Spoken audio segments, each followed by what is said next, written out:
né?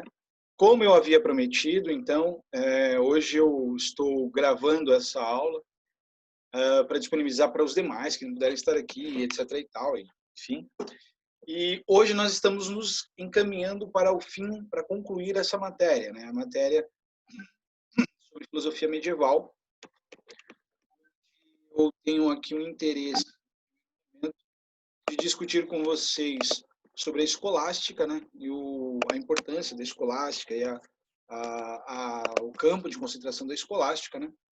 Até mesmo porque a escolástica ela tem um movimento, né, interno que altera significativamente a concepção de cultura e a filosofia, né, dentro do período medieval. E essa alteração ela é muito significativa. Eu estava até observando que vocês estão tendo aula com moda sobre Idade Média, né? E eu não sei se vocês sentiram aí a proximidade, se vocês conseguiram fazer análises sobre o mesmo momento. Vocês conseguiram perceber isso? Conseguiram fazer isso ou nem tanto?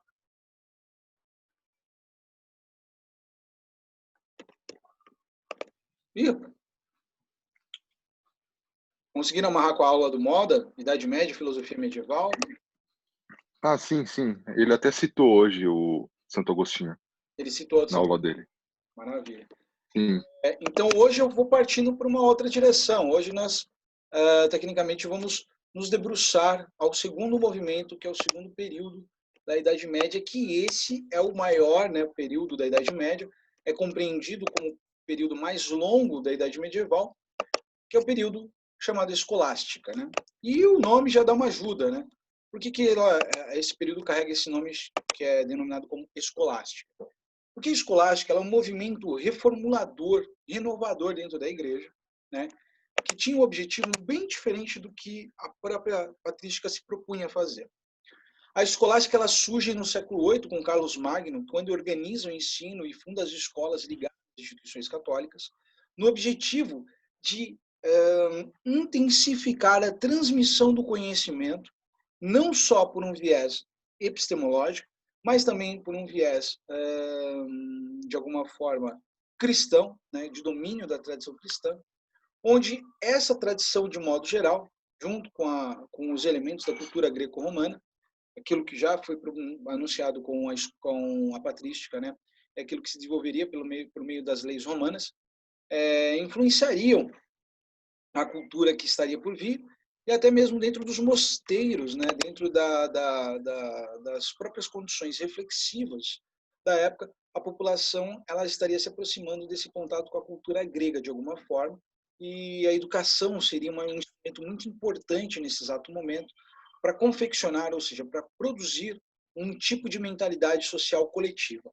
Obviamente que quem vai ter acesso a essa escola é a nobreza da época, né? Não são todos os homens e todas as mulheres que terão essas possibilidades. E essas escolas, elas têm o interesse, no primeiro momento, de educar as pessoas com conhecimento na área da matemática e na área da língua, da literatura, né? Então, se ensina o trivium em ordem, né? O quadrivium e o trivium, né? O trivium são 3 elementos em latins, né? Gramática, retórica e dialética, que já era ensinado nos gregos, mas não com essa nomenclatura. É como se você tivesse disciplina de português hoje. É como se você tivesse disciplina de matemática hoje. E o quadrívio, né, seria o ensino da geometria, aritmética, astronomia e música, né? Estaria compreendida todas essas áreas do saber. E por que a escola, então, é construída nesse momento, né? Porque a escola está submetida à igreja. E o interesse do Carlos Magno é disseminar a cultura. E para disseminar a cultura, não existe outra ferramenta, outro mecanismo que a escola. Então, essa tradição escolástica, ela vai do século VIII, perdura até o declínio da Idade Média, século XV, século XVI, né? E aí nós assistiremos no século XIII o surgimento de uma corrente que vai entrar nesse campo e vai literalmente, né, difundir amplamente o conteúdo grego dentro da igreja, né? Que é o surgimento do aristotelismo, né?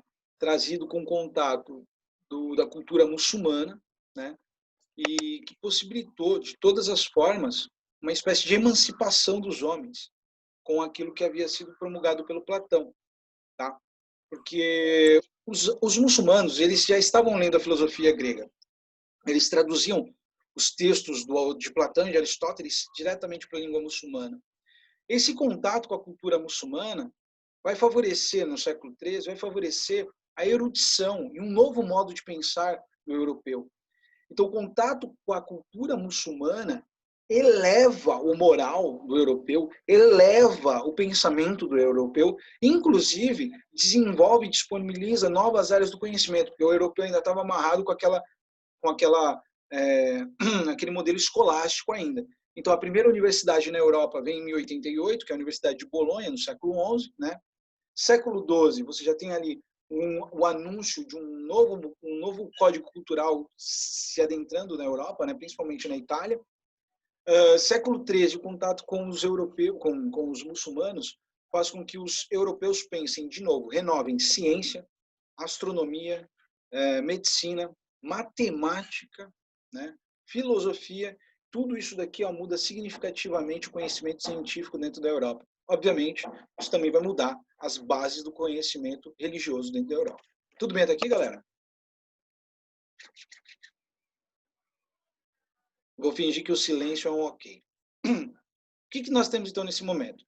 A primeira fase da escolástica é a fase que busca aqui uma espécie de harmonização entre... Certo. Oi, Camila? É que você perguntou se estava tudo bem por aqui, eu falei tudo certo. Maravilha, Camila. Obrigado, hein? Pode... Imagina. Obrigado aí que eu conto umas piadas aí, você me fala se tá legal também. É para falar. Não me falou nada, Camila. Bom te ouvir. Então, a primeira fase é essa tentativa de confiança entre fé e razão, né? Fazer uma harmonização com que as duas elas não se oponham efetivamente, né? Na segunda fase, nós temos ali o século XIII até o século XIV, que é o início de uma elaboração de um sistema filosófico proposto por São Tomás de Aquino, que é o que nos mais interessa nesse exato momento. Onde você vai ter a confecção de uma teoria que vai tentar não só provar a existência de Deus, mas vai provar cientificamente todas as teorias que estão amarradas dentro da tradição bíblica, dentro da Sagrada Escritura. A ideia é essa, provar cientificamente a fé. E depois a terceira fase, que é quando se atinge o declínio, que se estende do século XIV até o século XVI, que é a decadência da escolástica, né? As disputas de diferenças entre fé e razão, onde a razão será apropriada, tomada de volta para a ciência, e de lá ela não sai mais, e aí você tem a separação entre a racionalidade, não totalmente, né, mas a separação do conhecimento científico e da fé aqui, e aí a igreja ela começa a cair, né, declinar, de fato. Bom, então, primeira coisa, a questão dos universais.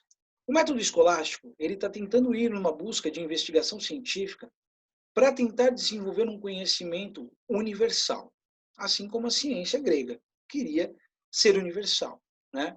Universal de que modo? Como se a gente conseguisse atingir todas as respostas, né? Como se nós encontrássemos a ferramenta que pudéssemos realmente nos assegurar sobre a veracidade dos fatos. Por isso que a erudição é muito importante, ou seja, o conhecimento é importante. Então, o estudo da linguagem, o estudo do exame das coisas, no âmbito científico, começam ali a pensar os seus primeiros ideólogos, os primeiros pensadores, para formar intelectuais para a igreja. A pergunta é, qual é a relação entre as palavras e as coisas? Por que eu tenho que me preocupar com linguagem no primeiro momento? Porque os medievalistas começaram a perceber que as palavras elas carregam um sentido muito importante para a interpretação das coisas. É onde eles começam a diferenciar aquilo que nós conhecemos como ente e essência, né? O ente é aquilo que se manifesta, mas essência é aquilo que não está só no ente, mas compreende uma totalidade muito maior do que o ente, né? Eu vou dar um exemplo aqui muito legal. O que eu tenho na minha mão é uma folha. Então, o que vocês estão vendo aqui é um ente, uma folha qualquer, né? Mas quando eu começo a questionar a essência da folha, não para que ela serve, mas as características, o que constitui ela como folha, eu pego, por exemplo, e destaco a brancura, né? A brancura dessa folha, ou a cor branca dessa folha, não faz com que ela seja o único objeto branco no mundo. Mas o conceito da palavra brancura é uma essência. E como é que eu posso destacar isso? A brancura não está aqui, mas a brancura está por aí. E eu posso acessar a brancura das coisas, né? Então, quando eu pergunto o que é rosa, o nome de uma flor. Mas quando ela morre, o que permanece existindo é a ideia sobre ela, ou seja, é a essência. Quando a folha deixar de existir, a ideia, a folha, continua existindo. Bem platônico isso, né? A ideia das coisas. A questão dos universais é a relação entre as coisas e os conceitos. Pode falar, Camila. Então você quer dizer que tem uma folha que ela existe e a palavra e o objeto. Quando ela, entre aspas, que é igual a que você deu o exemplo da rosa, quando ela deixa de existir, só tem a essência, não mais o objeto. Perfeito. Exatamente Tá. isso. Agora, Camila, não vai embora. Não vai embora. Deixa eu te fazer uma pergunta. Esse pensamento pode, tipo, ocorrer com filósofos, que a essência dele ficou, mas Pode. Pode? Com tudo, com tudo. Mas eu queria tirar uma dúvida com você agora. Certo?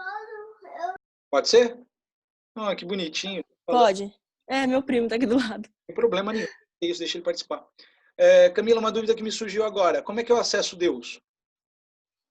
Através da igreja. Perfeito. E como é que você toca Deus? Toca? É, tá. Como é que você... Não tem como. Não tem como. Só por meio da essência. Deus é a essência pura. Ah. Fez sentido? Uhum.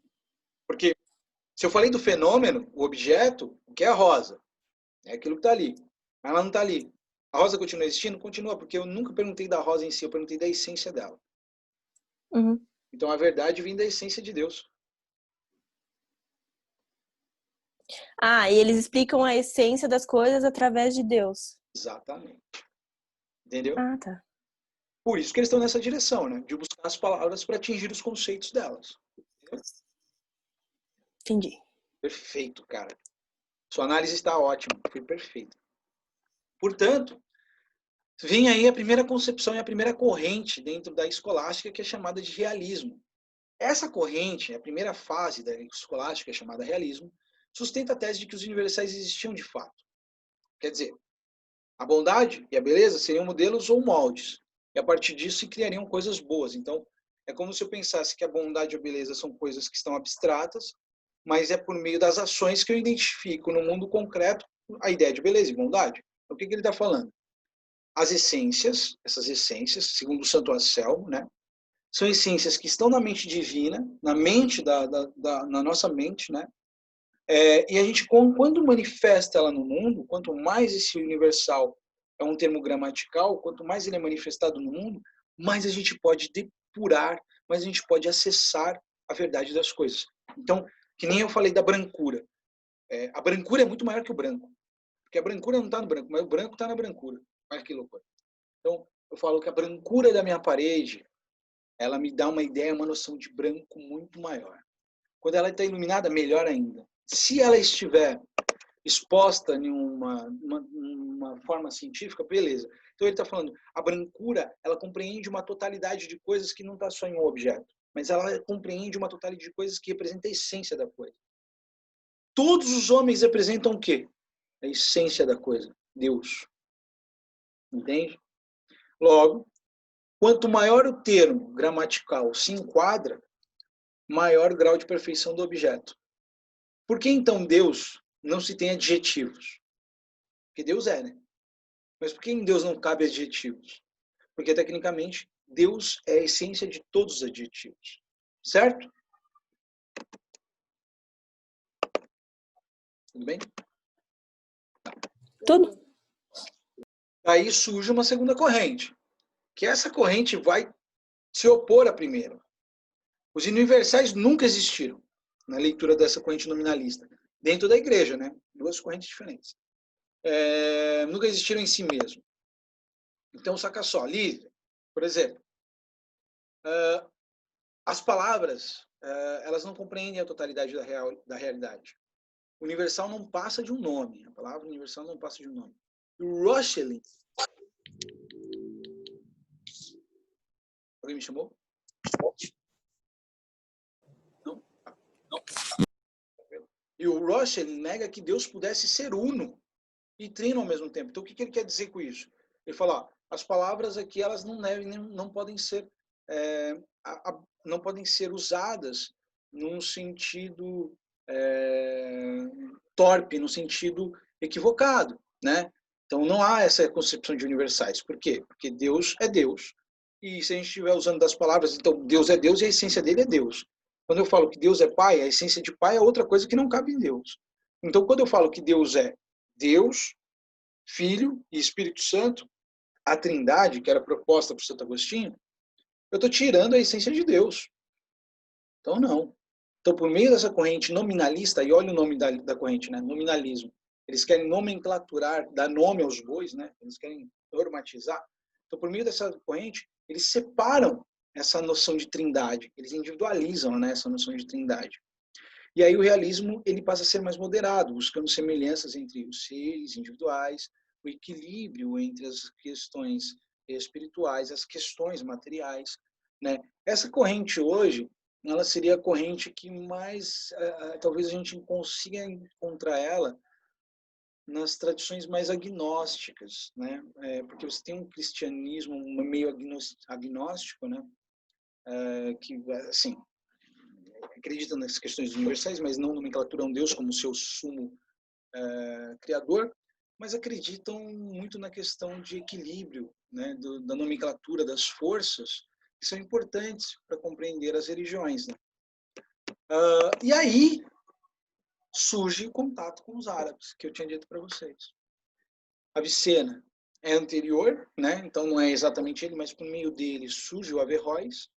Avicena é um dos primeiros pensadores dentro da tradição árabe, né, a tentar buscar uma explicação científica por meio da literatura de Platão e por meio da literatura de Aristóteles, mas ele ainda está muito bebido da fonte de Platão. Então ele usa das teorias de Platão para justificar a tradição religiosa do povo dele, né? Então esse contato que tem entre muçulmanos e a Espanha no primeiro momento trouxe a ciência árabe para a Europa. E aí, com o acesso que Aristóteles, com o acesso que o São Tomás de Aquino tem de Averroes e de Maimônides, né? Maimônides, na verdade, ele redescobre a física, a metafísica e a ética de Aristóteles. Então, ele redescobriu a ciência, que durante muito tempo a Igreja Católica tinha perseguido. E redescobrindo a ciência, ele vai descobrir exatamente o que essas duas correntes estavam questionando sobre universais. E aí ele captura, né, ele vai cooptar essas duas ideologias, nominalismo, né, que foi a segunda, tá? E de certa forma, né, é a postura do realismo que foi a primeira. Ele vai capturar essas duas correntes e ele vai melhorar essas teorias e ele vai tentar promover a comprovação empírica da fé. Então, esse contato com a Avicena e com a Averroes, que eu já garanto para vocês, na próxima aula, nós já vamos estudar um pouco mais os filósofos árabes, né, para vocês entenderem o que eles construíram, traz um conhecimento científico que, bum, explode na Europa, principalmente na igreja, né, claro. Aquilo que seria a Europa, né? Então, São Tomás de Aquino, ele viveu de 1225 a 1274, né? Ele é considerado o mais santo de todos os sábios. Então vou começar a jogar fora.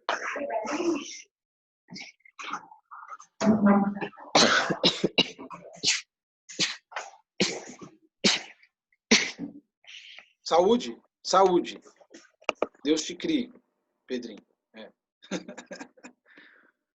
Então, aí São Tomás de Aquino ele vai estudar efetivamente, né, e ele é um jovem que está apaixonado pela tradição árabe, pela tradição muçulmana, e ele começa a buscar a literatura grega para traduzir direto da fonte.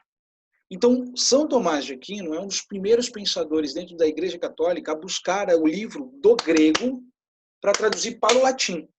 Porque o que acontecia? A tradução era feita do grego para os árabes, né, para o povo muçulmano, que do muçulmano era traduzido para uma outra língua, e dali sairia o latim, dali sairia uma tradução para o latim. Então houveram, a gente até fala na literatura, né? Cada uma tradução é uma traição, porque muda conceitos, palavras, e ainda mais de filosofia é muito difícil. Então a gente começou a observar essa manutenção da literatura, da obra, e se apropriou da própria obra na essência e começou a traduzir diretamente do grego. Foi aí que ele teve a beleza, a brilhante ideia de conseguir, por meio dessa literatura, encontrar as ferramentas para provar a existência de Deus. São Tomás de Aquino, ele pertence a uma corrente que é chamada corrente tomista, ou tomismo aristotélico. Vocês vão encontrar algumas vezes assim, ó, corrente tomista ou tomista aristotélica. Esse aqui, ó. Tá? Epa, não está saindo? Ah, aqui tá.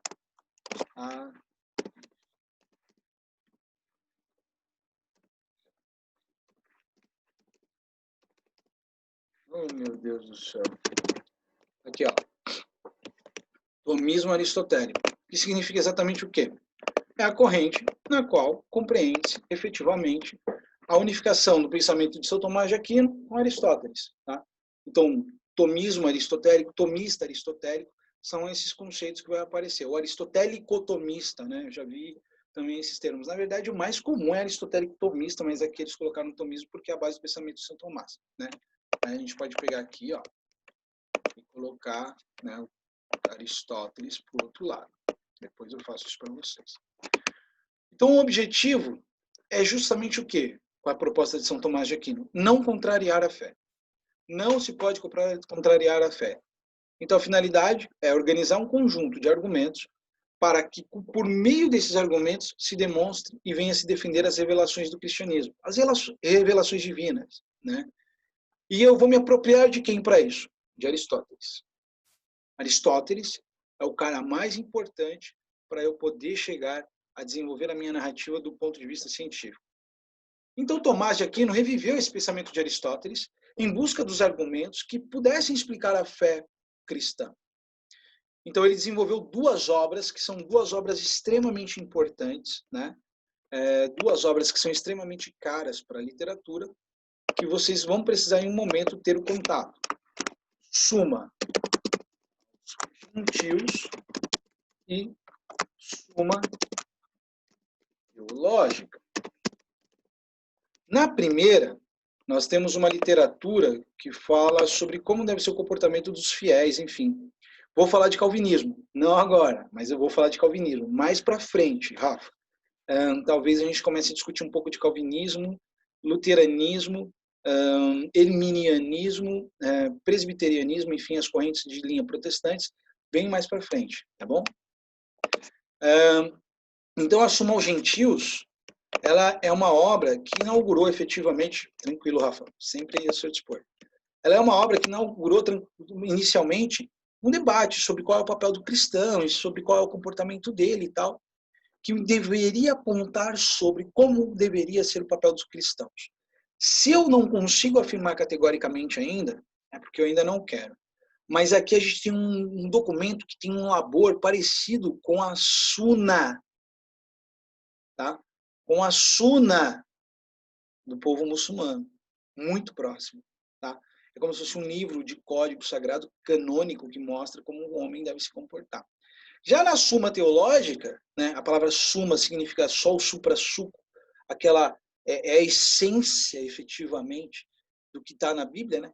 Então, a Suma Teológica, ela compreende o quê? As comprovações divinas, né? As comprovações sobre a fé, tudo aquilo que está muito obscuro na Bíblia, é a proposta de São Tomás de Aquino de analisar e começar a justificar por meio de uma interpretação aristotélica, né? De metodologia científica. Alex, os padres, as pessoas da igreja não começaram a... tipo, não gostaram do que ele... Começaram a brigar com ele porque ele tá fazendo isso? Num primeiro momento é tranquilo, muito tranquilo. Sabe por que era tranquilo? Porque ninguém conseguia competir com a qualidade de São Tomás, não. Você acredita? Tá. Vou te falar assim, dois homens muito bonitos. No entanto, que até hoje, a literatura tomista, ela é relida no Vaticano hoje, né? Eles citam São Tomás direto, várias vezes. Se eu não me engano, na Assunção do Papa, eles estavam falando de São Tomás de Aquino.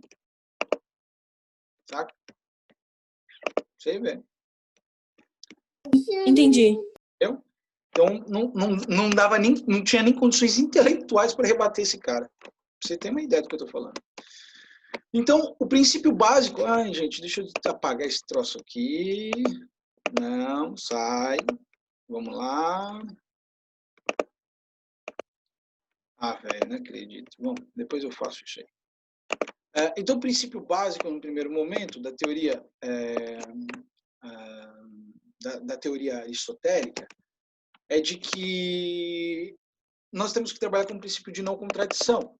Ou seja, o ser é ou não é, e não existe nada que possa não ser ao mesmo tempo. O que ele está dizendo? Se nós partirmos de uma ideia inicial, onde uma coisa é o que ela é, né? O Alex é o Alex, não pode ser outra coisa. O Alex é professor, não pode ser outra coisa. Então, essa ideia inicial, ela nos permite compreender, por meio disso, que, efetivamente, né, as qualidades dos sujeitos, elas estão compreendidas não nas características, como eu posso dizer, não nas características, não arquetípicas, mas não nas características determinantes, né, determinadas. O que eu quero dizer é o seguinte: eu, enquanto sujeito, não posso ser duas coisas ao mesmo tempo. Eu, enquanto ser, não posso ser duas coisas ao mesmo tempo. Então, eu só posso ser o que eu sou, e as pessoas só podem ser uma coisa só. Então, só existe um Deus e não existem dois deuses. Então, aqui, esse princípio é o princípio de contradição. Quando a gente identifica esse princípio de contradição, é porque nós estamos tentando buscar cientificamente uma comprovação empírica. Surge daí a noção de que duas coisas não podem operar ao mesmo tempo. Tá? Surge, então, o segundo princípio, o princípio da substância.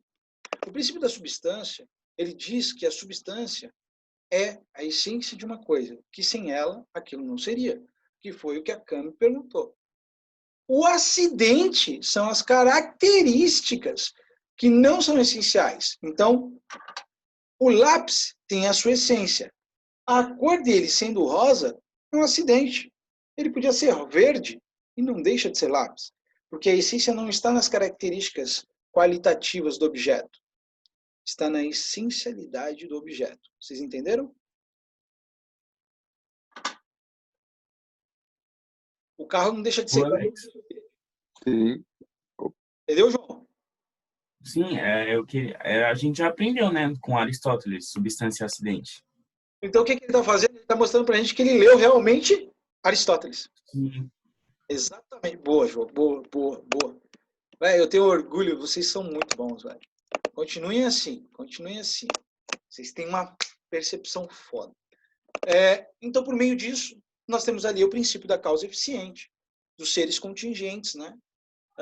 Que não possuem em si a causa e a causa eficiente de sua existência, mas que depende de um ser necessário para existir.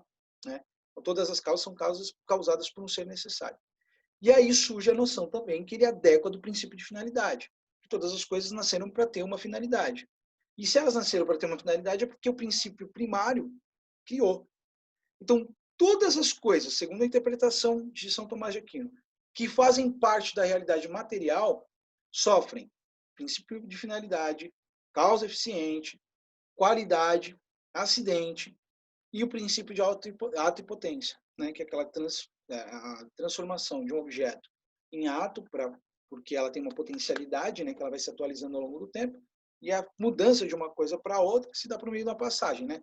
Então, a semente em ato é uma semente, mas com a potencialidade que ela tem de virar árvore, né? É essa potencialidade que permitirá ela a mudança. Professor, Oi. essas aí são as 5 vias, né, de São Tomás de Aquino. Cara! Você já acabou com a aula, né? Porra, muito bom, Henrique. É onde eu vou chegar agora.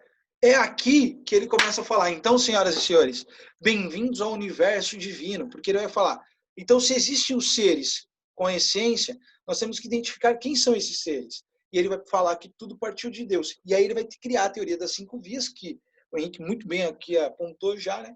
Ele vai falando, olha, essas vias são as vias que comprovam a existência de Deus, que automaticamente comprova que ele criou tudo, né? Então, primeira concepção, que o ser e essência são, o que é isso, né? São os elementos estranhos ao aristotelismo, que serão incorporados ao aristotelismo. Aristóteles nunca disse de criação do mundo.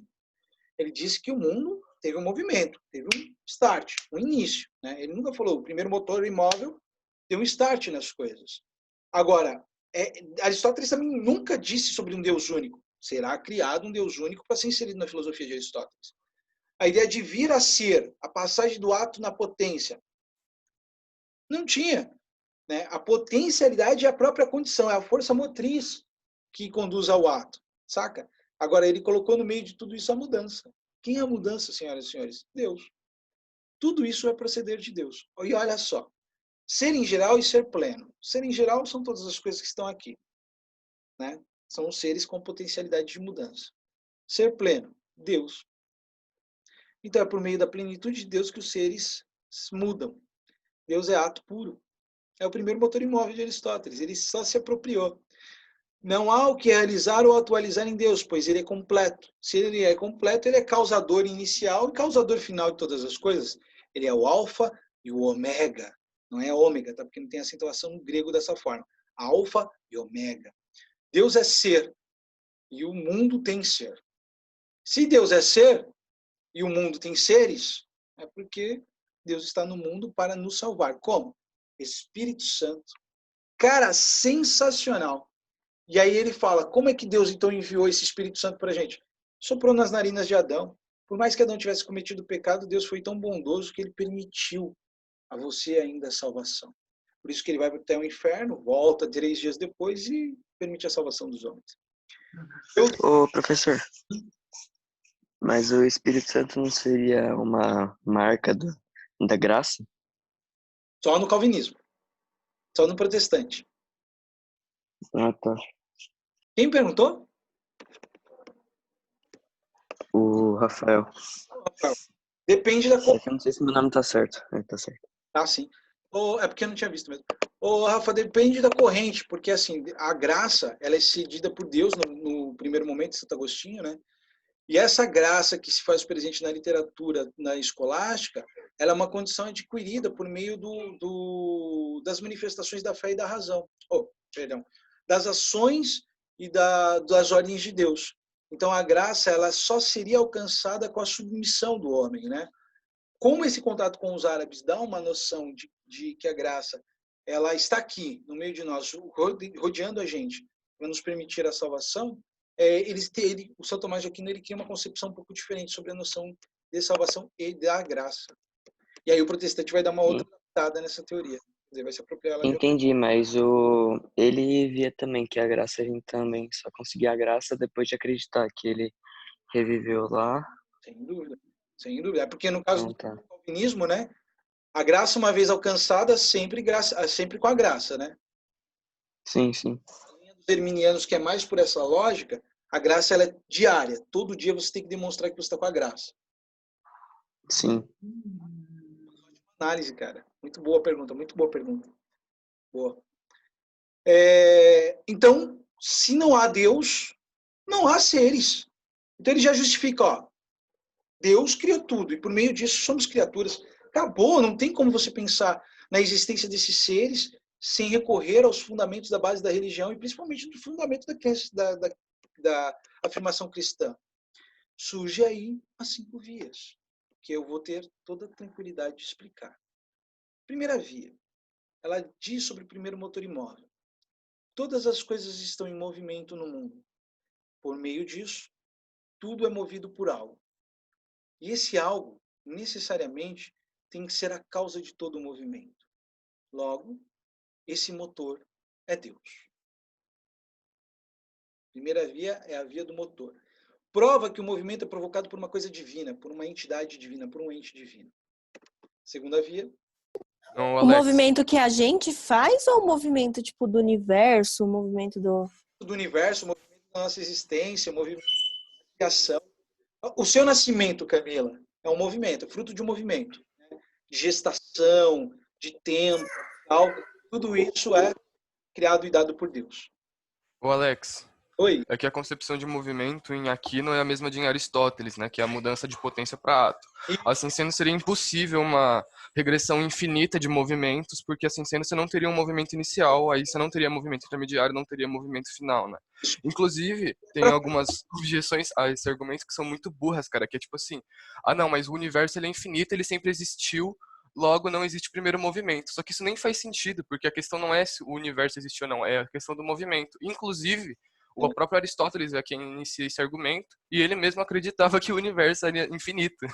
Não faz nem sentido essa objeção. Tem um cara, eu vou te passar, putz, eu não sei se eu tenho ele aqui ainda no meu computador, um vídeo. É de um pesquisador chinês, e ele vai depurar essa informação. E quando ele fala da concepção de movimento, é igual a Camila me perguntou agora, né? Essa noção de movimento que a gente faz e tal, é um movimento é um movimento de todas as coisas que são dadas instantaneamente. Se o planeta Terra não estivesse em movimento, nós, obviamente, também não estaríamos em movimento. O que significa dizer que se um elemento não está em movimento, um dos seres está em movimento, estaríamos estáticos, né? Então, nessa corrente, se a gente não se preocupa com a origem do universo enquanto construção, enquanto infinita, se ele é finito ou não, nós também não nos preocuparíamos exatamente com a concepção de movimento. Então, a ideia que é nutrida do movimento quebra a ideia do Aristóteles, que ele falava de um planeta infinito, de universo infinito, né? Que é exatamente o que você acabou de comentar. Porque a teoria não se sustenta. Ela cria uma contradição, né? Uhum. Paradoxo. Mas é bem esse canal mesmo. Eu vou pegar, me cobra. Depois você manda uma mensagem para mim no WhatsApp, que eu te mando o material. Você já viu a objeção daquele Richard Dawkins à quarta via? Vi. Eu não sei se ele fez sério aquilo ou não, cara, porque é muita burrice aquele argumento dele, cara. Aquela objeção é muito. Não tem como não dar risada além daquilo, cara. Você sabia que muitos catedráticos usam daquela corrente e acreditam mesmo nela até hoje? Você acredita? Qual corrente é do Richard Dawkins? Exatamente. Muitos catedráticos formulam aquela teoria. Eu tenho tanta coisa desse material para te mandar. Se você quiser, você me dá um toque. É surreal. Uhum. Os caras, eles criam um paradoxo com as composições das vias. Eles criam um paradoxo que, no final, eles ainda continuam afirmando que é verdade, que é categoricamente verdadeiro a teoria. Sim, sim. Aquino Manda lá no e grupo pra Aristóteles gente. são, sem dúvidas, uns dos maiores filósofos da história. Tanto que até hoje as 5 vias, ninguém conseguiu refutar propriamente nenhuma delas. Mesmo depois de 700 anos que Aquino morreu, por exemplo. Porra, é incrível, cara. E Tomás de Aquino, para mim, também é um cara que eu respeito muito. Tirando a questão do cristianismo, deixando de lado, nem tô pensando se sou cristão ou não, mas tirando de lado, mas mesmo assim é impossível você não ter um olhar apurado para essa obra. É impossível. Sim, sim. Muito louco. Inclusive tem ateus que usam da teoria de Aquino em teoria do direito, teoria da linguagem e por aí vai indo, né? Muito. Essa teoria, inclusive, quando se funda o primeiro curso de direito na Europa, ele vem da linha do pensamento cristão. Depois, Sim. no século XVI, XVII, com Thomas Hobbes, inclusive Thomas Hobbes é anglicano, depois no século XVI, XVII, que ele dá um pouco de uma rompida, que ele cria o justnaturalismo. Mas todas as bases dos direitos são bases de direitos baseadas na tradição cristã. A lei é imaterial, né? E elas são fundadas pela tradição cristã. Sim, sim. Muito louco. Até a questão da política, ela permanece tomista aristotélica até mais ou menos o Maquiavel, ali, Juan de Mariana, que eles vão criar uma ruptura, mas antes a teoria política era isso aí, basicamente, eram derivações das bases de Aristóteles e Aquino, né? O Maquiavel que é o cara que dá uma rompida. O Maquiavel, ele cria a laicização, efetivamente, né? Uhum. Fala assim, olha, aqui ele fala, não vamos acabar com a igreja, não é isso. Ele fala, vamos romper o poder espiritual e o poder corporal, né? Na obra O Príncipe de Maquiavel. Então, quando ele faz essa separação, que ele fala de rompimento, esse rompimento que ele está querendo fazer é exatamente sobre o comando que a igreja tem na educação, no controle da formação do conhecimento, na universidade, na pesquisa científica. Então, ele está falando, vamos romper, porque aí, se a gente consegue romper, a erudição não vem da igreja. A erudição agora